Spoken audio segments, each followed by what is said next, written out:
Terkait PT Tun, Alhamdulillah KIP telah mengambil sikap pada hari ini. Syederalun Komisi Independen Pemilihan atau KIP Aceh Tamiang memastikan telah mengajukan kasasi atas putusan Pengadilan Tinggi Tata Usaha Negara atau PTTUN Medan terkait gugatan pasangan calon Bupati dan Wakil Bupati Hamdan Sati Febriadi.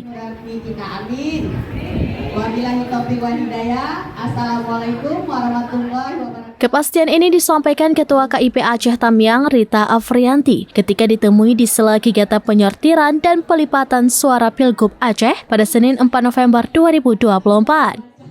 Dijelaskannya, sikap kasasi ini sudah sesuai dengan arahan KPU Republik Indonesia. Di sisi lain, Rita meyakinkan masyarakat jika proses hukum ini tidak mengganggu tahapan Pilkada Aceh Tamiang.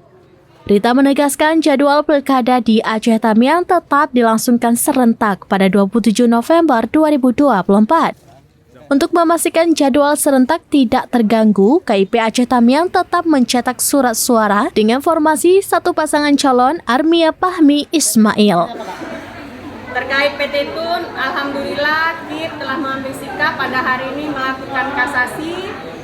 Sambil menunggu putusan kasasi atas perintah KPU RI, KIP harus tetap mencetak surat suara untuk Bupati dan Wakil Bupati yang mana surat suara itu tetap terdapat satu pasangan calon, yaitu Bapak Armia Pahmi dan wakilnya Bapak Ismail.